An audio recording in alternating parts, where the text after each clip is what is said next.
لیکن ہمیں اس کی جواب دہی کرنا پڑے گی اللہ تعالیٰ کے حضور کہ ہم نے اپنی ذمہ داریاں کیوں نہیں نبھائیں، کیونکہ ہر شخص جو اس دنیا میں ہے اس پر ذمہ داریاں ہیں بحیثیت بیٹے کے، یا یوں کہ بحیثیت اولاد کے، بحیثیت پیرنٹس کے، بحیثیت بہن بھائی، بحیثیت رشتہ دار، پڑوسی، ان سب کے حقوق ہیں ہم پر۔ تو جب ہم یہ سب چھوڑ کر جنگل کی راہ لیتے ہیں، کسی غار کی راہ لیتے ہیں، تو ہم اپنی ذمہ داریوں سے بھاگ گئے، اس میں ناکام ہو جائیں گے ہم، اور اس کے لیے اللہ کے حضور ہمیں روز حساب جواب دینا ہوگا کہ یہ ذمہ داریاں کیوں نہیں پوری کی۔ تو اسی دنیا میں رہتے ہوئے ہم دنیا بھی نبھائیں اور دین بھی نبھائیں، وہی ایک معیاری راستہ ہے۔ جیسا کہ آپ نے فرمایا کہ استغراق بنیادی طور پر عبادات کرتے ہوئے ایک ایسی کیفیت ہے کہ جس میں انسان ذہنی طور پر منقطع ہو جاتا ہے دنیا سے، اور اپنی لو اللہ کے ساتھ لگا لیتا ہے اور اپنے آپ کو اللہ سے جوڑ لیتا ہے۔ ہماری نمازیں، ہماری دعائیں، ہماری تمام تر عبادات، یعنی میں اگر اپنی ذاتی طور پر بات کروں تو اس میں تو دنیا ہی دنیا نظر آتی ہے۔ یہ سفر کیسے ممکن ہے؟ اپنے آپ کو کیسے ڈیٹیچ کیا جا سکتا ہے، جبکہ ہمیں معلوم ہے جو مقدر میں ہے، جو قسمت میں ہے، جو اللہ نے عطا کرنا ہے وہ عطا کرے گا، اس نے دینا ہے، وہ بھوکا نہیں سلائے گا، لیکن ہماری عبادات میں بھی ہماری غرضیں شامل ہوتی ہیں۔ آپ کے ساتھ پہلے کسی پروگرام میں عرض کر رہا تھا کہ عبادات میں انسان آگے اس طرح سے بڑھتا ہے جب اس کے اندر اخلاص ہو اور ذوق و شوق شامل ہو جائے۔ میں اللہ کو ڈیوٹی سمجھ کے نہ پکاروں، بلکہ اس لیے پکاروں کہ میرا رب لائق عبادت ہے، وہ پکارے جانے کے لائق ہے۔ تو جب میں اس کو عظمت کو اس ڈگری پر لے آتا ہوں یا سمجھتا ہوں کہ میرا رب اتنا عظیم ہے کہ وہ لائق عبادت ہے، تو اب میری عبادت جو ہے وہ ان چیزوں سے باہر نکل گئی جس میں عام طور پر میرے جیسا دنیا دار آدمی ڈوبا ہوا ہوتا ہے، کہ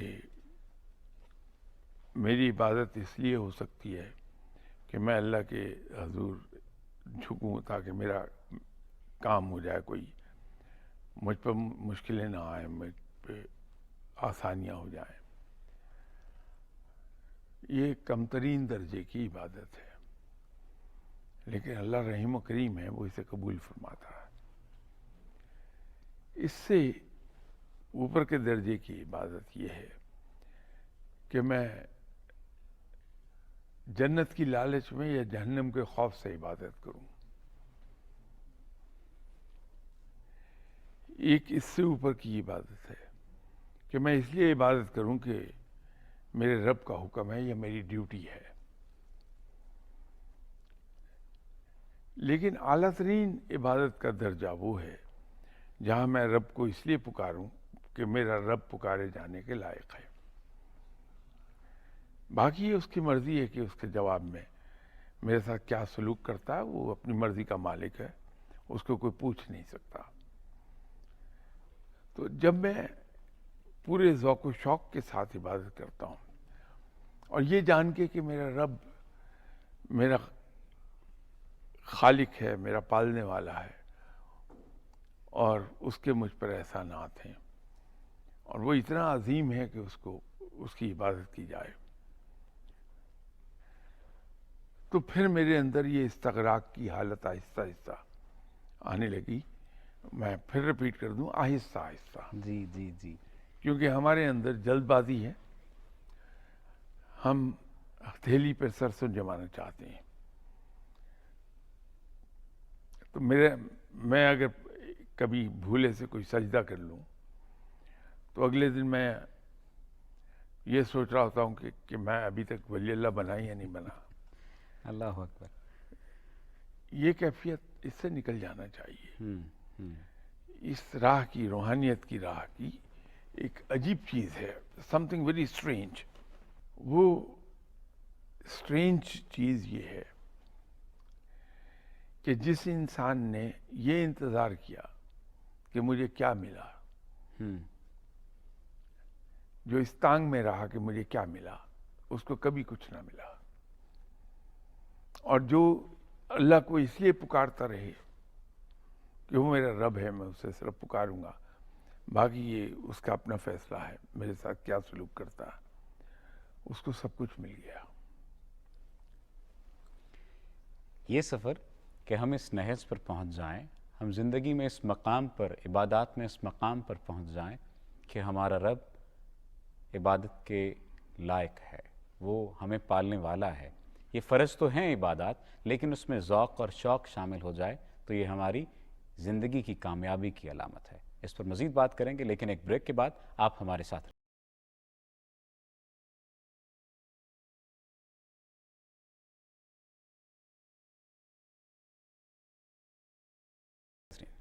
ناظرین، بریک پہ جانے سے پہلے ہم نے عبادات میں ذوق و شوق کی بات کی ہے، استغراق کے عالم کی بات کی ہے، محویت کی بات کی ہے کہ عبادات میں یہ مقام کیسے حاصل کیا جا سکتا ہے. آپ نے فرمایا کہ رب چاہے جانے کے قابل ہے، عبادت کے قابل ہے، محبت کے قابل ہے، اطاعت کے قابل ہے. ہم اس کی اطاعت اس وجہ سے کریں، عبادت اس وجہ سے کریں کہ وہ ہمارا رب ہے. آپ نے فرمایا کہ یہ مقام آہستہ آہستہ آئے گا. اگر میرے ذہن و دل میں یہ خیال ہے کہ یہ عبادات مجھ پر فرض ہیں اور میں نے ان فرائض کو پورا کرنا ہے، تو یہ کس مقام پہ آتی ہے بات؟ نہیں، میں نے تو عرض کیا آپ سے کہ یہ سب سے لوور ڈگری کی عبادت یہ ہے کہ میں اس غرض سے کروں کہ میری یہ دنیاوی ضرورت پوری ہو جائے. جی. اس سے اوپر کے درجے کی عبادت یہ ہے کہ میں جہنم سے یا جنت سے بچ جاؤں، جی. جنت میں داخل ہو جاؤں، جہنم سے بچ جاؤں. جاؤں. اس سے اوپر کی عبادت یہ ہے کہ یہ میری ڈیوٹی ہے کہ میں اللہ کی عبادت کروں، اللہ کا حکم ہے کہ میں اس کی عبادت کروں. سب سے اوپر کی عبادت وہ ہے کہ جس میں صرف یہ سوچوں کہ میرا رب لائق عبادت ہے اور میں نے اس کی عبادت کرنی ہے. اس میں 5 نمازیں، تہجد اور مختلف نوافل جو ہماری زندگی کا حصہ ہیں، اور قرآن پاک کی تلاوت کرنا جو مسنون ہے، جس طرح سے رسول اللہ صلی اللہ علیہ وسلم نے ہمیں مسنون دعائیں بھی دی کہ یہ دعا مانگنی چاہیے. مسنون جو طریقہ زندگی ہے وہ ہم گزارتے رہتے ہیں. لیکن اس کے ساتھ ساتھ عبادت، جیسا کہ آپ نے پہلے بھی کہا کہ اس کی کوئی مقدار تو ہے نہیں، کوئی تعین تو ہم نہیں کر سکتے کہ اتنا ذوق و شوق ہونا چاہیے، اتنی عبادت ہونی چاہیے، اتنے نوافل ہونے چاہیے. لیکن پھر بھی جو اس سفر کا آغاز کر رہا ہوتا ہے، اس کے لیے کوئی کیا سجیشن آپ دیں گے کہ یہ کر لے تو بہتری ہے، یہ کر لے تو مزید سفر طے کر سکتا ہے، یا اس انسان کو خود معلوم ہوتا چلا جاتا ہے، اللہ تعالیٰ اس کے دل میں ڈالتے چلے جاتے ہیں کہ اس راستے پر اب یہ کرتے چلے جاؤ؟ دیکھیے، میں ذرا سی بات کی وضاحت کر دوں. آپ نے فرمایا کہ عبادت کی مقدار کیا ہونی چاہیے. جی جی جی. میں نے جو عرض کیا کہ ذوق و شوق کو معیار نہیں ہم کر سکتے. بالکل ایسا ہے. وہ صرف ذوق و شوق کی بات ہے جی جی. کہ ہم کس ذوق و شوق کے ساتھ عبادت کر رہے ہیں، اس کو معیار کرنے کی کوئی یارڈ سٹک نہیں ہے. وہ رب ہے، مہربان ہے. وہ چاہے تو ایک پیاسے کتے کو پانی پلانے پر بخش دے. وہ رب ہے، اس کو کوئی پوچھنے والا تو ہے نہیں، اپنی مرضی کا مالک ہے. چاہے تو ساری عمر کی عبادات کو ریاکاری کے ذمے میں ڈال کے اس پر لکیر پھیر دے. یہ کلیتاً معاملات رب کے ہیں. ہمارا کام یہ ہے کہ ہم پورے اخلاص کے ساتھ رب کو پکارتے چلے جائیں. اور اس کے اندر اصل میں ایک جو نقطہ ہے وہ ہم ہمیشہ بھلا دیتے ہیں کہ عبادت کے ساتھ ساتھ رب کی اطاعت بڑی ضروری ہے. عبادت اور اطاعت تو مختلف چیزیں ہیں.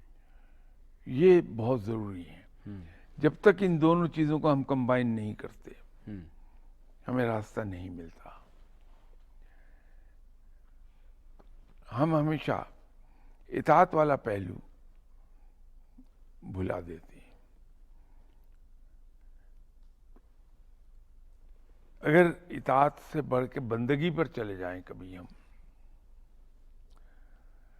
وہ تو بہت ہی اعلیٰ ترین مقام ہے کہ جہاں انسان رب تعالیٰ کے چھوٹے سے چھوٹے حکم اور بڑے سے بڑے حکم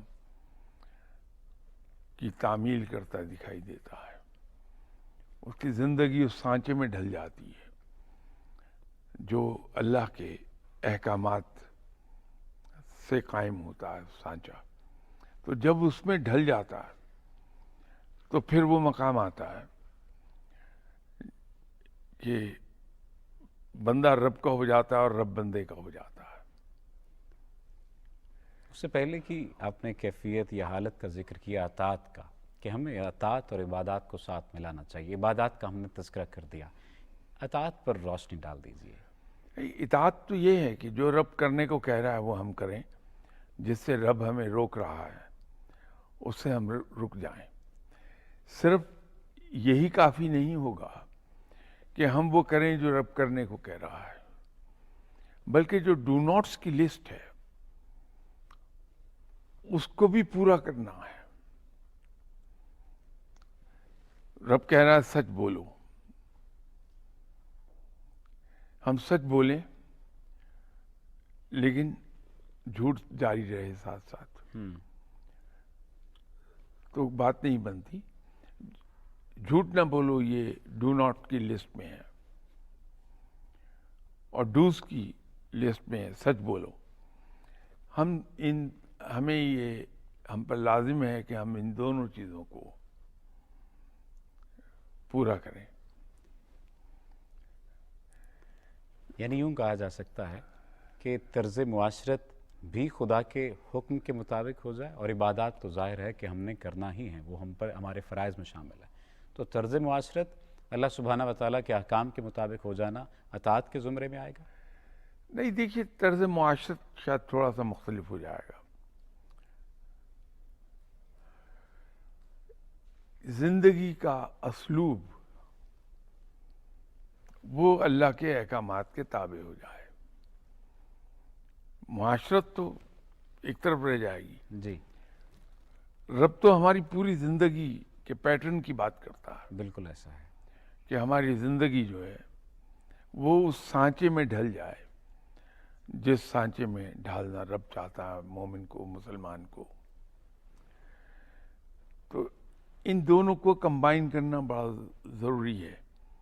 ہم کمبائن نہیں کر پا رہے. عبادات اور اطاعت ان دونوں کو اکٹھا کرنا ہوگا. تو جیسے میں عرض کیا کرتا ہوں کہ اسلام کے دو حصے ہیں. ویسے تو جو کتابوں میں ہم پڑھتے ہیں ذرا دشوار لفظ ہوتے ہیں کہ حقوق اللہ اور حقوق العباد. اگر ہم اس کو یوں کر لیں کہ ایک حصہ عبادات ہے اور دوسرا حصہ معاملات ہے، معاملات تو یہ زیادہ وسیع ہو جائیں گے معنی اس کے کہ وہ معاملات ہمارے رب کے ساتھ بھی ہیں اور یہ معاملات ہمارے خلق خدا کے ساتھ بھی ہیں. تو اگر ہم اپنی عبادات اور اپنی معاملات میں سچے ہو جائیں تو ہماری زندگی ڈھل گئی پھر احکامات میں. یعنی ہمیں مسنون دعاؤں سے مدد لیتے رہنا چاہیے، اور جو بھی سفر ہے اس سفر میں یہ بات یاد رکھیں کہ اللہ سبحانہ و تعالیٰ آپ کے ساتھ ہیں. آپ عبادات کریں اس مطمع نظر کے ساتھ کہ وہ عبادات کے لائق ہے، اور آپ عبادات کریں اس مطمع نظر کے ساتھ کہ اس میں رسول اللہ صلی اللہ علیہ وآلہ وسلم کی آپ نے خوشنودی حاصل کرنی ہے. اپنے میزبان کو دیجیے